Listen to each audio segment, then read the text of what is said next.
به نام الله پاک و بنیاز. السلام علیکم و رحمت الله و برکاته. امید همه شما جور و صحتمند باشید. در این ویدیوی کوتاه ما یکی از عناوین بسیار مهم بخش گرامر انگلیسی را به شما توضیح میدم. عنوان در تخته نوشته است، به تخته مشاهده کنید. عنوان نوشته است tense. تکرار میکنم، عنوان نوشته است tense. tense تعریف میکنم. tense means time and shows time of action in a sentence. tense به معنای زمان است و زمان عمل در یک جمله نشان میده. آیا این عمل در زمان گذشته بوده؟ آیا این عمل در زمان حال بوده؟ آیا این عمل در زمان آینده بوده؟ این tense است که به ما زمان عمل به ما نشان میده. ما اصلا سه نوع tense داریم. در انگلیسی میگن past، نوع اول tense ماست که بدری میگیم گذشته. نوع دوم تنس ما پرزنت است که بدری میگیم حال، و نوع سوم تنس ما فیوچر است، بدری میگیم آینده. دقت کنید، اصلا ما سه نوع زمان داریم. یکی زمان گذشته است که به انگلیسی پاست میگیم، یکی زمان حال است که در انگلیسی پرزنت میگیم، و یکی زمان آینده است که در انگلیسی فیوچر میگیم. دقت کنید، هر یکی از این سه زمان به چهار بخش جداگانه تقسیم میکنه که مجموعاً میشه 12 زمان. دقت کنید چه قسم ساخته میشه می 12 زمان. بسیار ساده ما به شما توضیح میدم. به تخته مشاهده کنید، به کنج تخته مشاهده کنید. نوشته است، اول چی نوشته است؟ سیمپل. این سیمپل ساده معنا میده. کلمه سیمپل با هر یکی از یا وصل میکنیم. تکرار میکنم که کلمه سیمپل با هر یک از این لغات وصل میکنیم. سیمپل یکی با پاست وصل میکنیم، میشه سیمپل پاست. سیمپل با پرزنت وصل میکنیم، میشه سیمپل پرزنت. سیمپل با فیوچر وصل میکنیم، میشه سیمپل فیوچر. سیمپل پاست، سیمپل پرزنت، سیمپل فیوچر. کلمه دوم ببینید نوشته است کانتینیوس. کانتینیوس هم مشابه به سیمپل با هر یک از این لغات یک جای میکنیم. کانتینیوس با هر یک از این لغات یک جای میکنیم. میگیم که چه قسم میگیم؟ past continuous، present continuous، future continuous. past continuous، present continuous، future continuous. میریم با لغت perfect.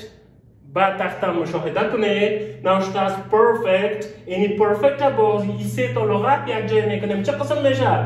past perfect.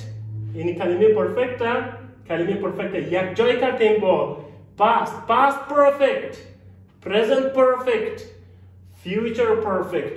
past perfect، present perfect، future perfect. صحیح؟ خب اینا نوبت perfect continuous است که perfect continuous هم یک جای میکنیم با این سه تا لغت. perfect continuous چه قسم یک جای میکنیم؟ past perfect continuous، present perfect continuous، future perfect continuous. اینا لی شد 12 زمان. درست است؟ simple past، simple present، simple future. past continuous، present continuous، future continuous. past perfect، present perfect، future perfect. past perfect continuous، present perfect continuous، future perfect continuous. این شد 12 زمان. متوجه شدین؟ اینال ما وقتی که زمانها را مطالعه میکنیم چی خیلی مهم است. هرگاه ما یک زمان را میخوایم مطالعه بکنیم، مثلا از این 12 زمانهای ساده اول خوانده میشه، بعد از اون تو پیش رفته میشه. زمانهایی که آسان است اول خوانده میشه، بعد از اون تو پیش رفته میشه. دقت کنید، هرگاه میخواین یک زمان رو یاد بگیرین، مثلا present continuous رو میخواین یاد بگیرین، مثلا simple past رو میخواین یاد بگیرین، مثلا present perfect رو میخواین یاد بگیرین، هرگاه میخواین یک زمان رو یاد بگیرین، اولین چیزی که خیلی مهم است این است که شما تعریف زمان یاد بگیرین. تعریف به شما میگه در این وقت استفادهش کو، برای چنین عمل استفادهش کو. متوجه شدین چی میگم؟ تعریف زمان است به ما میگه برای چنین عمل امی زمان تو استفاده بکو. او تعریف زمان است. دوم چی خیلی مهم است؟ فرمول جملهش. اون فرمول به شما هدایت میکنه که جمله امی عمل اقسم بساز. یعنی تعریف برات گفت برای وضعیت یا برای موقعیت یا برای عمل مطابق تعریف به تو میگه. تعریف برات میگه برای از این عمل این زمان انتخاب کو. زمان یک عمل از در گذشته، بر اونو عمل اینی زمان انتخاب کو، این تعریف برات میگه، ولی میگه جملهش این قسم بساز، او رو فرمول به تو میگه. اینی فرمول جملهش که یاد گرفتی تیار جملهش هم ساخته میتونی و ترجمه جمله هم خیلی ضرور است که باید یاد داشته باشین. هر وقت زمان میخوان یاد بگیرین دو چیز مهم است. اول تعریف زمان باید یاد بگیریم، میگه بر چنین عمل اینی زمان تو به کار ببر، تعریف بر تو میگه. دوم فرمول جمله بر تو میگه که بر چنین عمل تو جملهش این قسم بساز. درست است؟ متوجه شدین؟ ببینین قبل از اینکه زمانها شروع شود، جمله نرمال در انگلیسی را من با شما توضیح میدم. جمله نرمال در انگلیسی یا یک جمله استاندارد در انگلیسی کدام عناصر به خود داره که باز هر زمان جملهش طبیعت از همی فرمول میکنه. با تخته مشاهده کنید، ببینید نوشته از subject، بعد از اون نوشته از verb، بعد از نوشته از object. من کوتاه میرم توضیح میتم و ویدیو را به پایان میرسونم. ببینید کلمه اول جمله حرف اس کلان است، مخفف subject است، به دری فاعل میگیم subject is a word which comes at the beginning of a sentence. فاعل کلمه است در اول جمله میاد. کلمه اول جمله ما فاعل جمله ماست. درست است؟ اولین کلمه در یک جمله فاعل جمله است.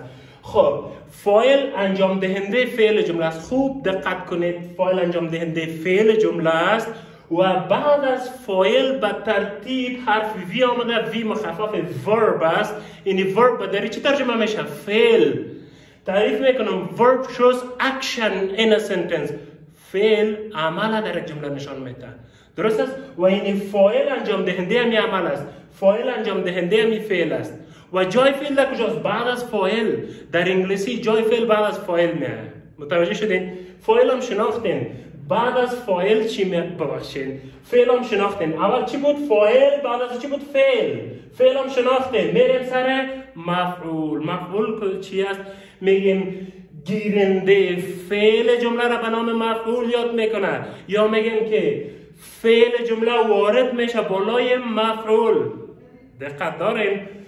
مفعول به انگلیسی چی میگه؟ object. او بی حرف ج، او بی حرف ج مخفف object است.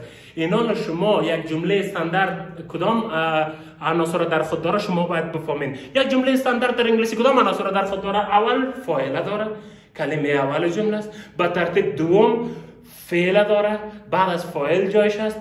به ترتیب سوم مفعول داره، بعد از فعل جایش است. خب اینا رو ببینیم. اینی وی یا verb، قبل از verb چی میاد؟ فاعل. بعد از verb چی میاد؟ مفعول. این رو دقت داشته باشین.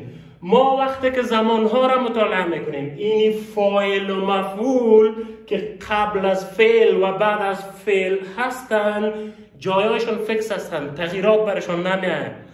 یا نون است یا پروناون است یا نون فریز است. دقت داشته باشین. فاعل و مفعول، کلمه اول جمله و کلمه آخر جمله، یا بهتر بگویم کلمه قبل از فعل و بعد از فعل، فاعل و مفعول. کلمه قبل از فعل جمله و کلمه بعد از فعل جمله، این تا فیکس است، ثابت است، در جایشان است. ولی ما زمانهای مختلفه که میخوانیم در verb تغییرات میاد، تغییرات در فعل میاد. اگر اینمی verb ما گذشته بود، دقت کنید verb چی ترجمه میشه؟ عمل. verb چی ترجمه میشه؟ فعل. ما گفتیم tense به مفهوم زمان است، زمان عمل به ما نشان میده. اینال زمان عمل که به ما نشان میده، اینی عمل ما درش تغییرات میاد. متوجه هستین؟ یعنی بهتر بگوییم که سر و کار tense با verb است. verb باشین، tense با چی سر و کار داره؟ با verb. tense با verb سر کار داره. اگر عمل در گذشته اتفاق افتیده، بین verb تغییرات میارین. اگر عمل در حال اتفاق افتیده، در verb تغییرات میارین. اگر عمل در آینده اتفاق افتیده، عمل در آینده اتفاق افتیده، در verb تغییرات میارین. اینا یک تا زمانها رو مطالعه خود کردیم که کدام زمان تعریفش چی است، فرمول جملهش کدام است و جمله رو چه قسم ترجمه میکنیم. خب این ویدیو را من ثبت کردم، امید که مفید تمام شده باشه. به خاطر تعقیب کردن درسای انگلیسی، مخصوصا بخش گرامر و بخش رایتینگ، ما ویدیوهای کوتاه در صفحات اجتماعی نشر میکنم. ویدیوهای مرا حتما دنبال بکنین. وقتتان خوش. خدا نگهدار. Goodbye.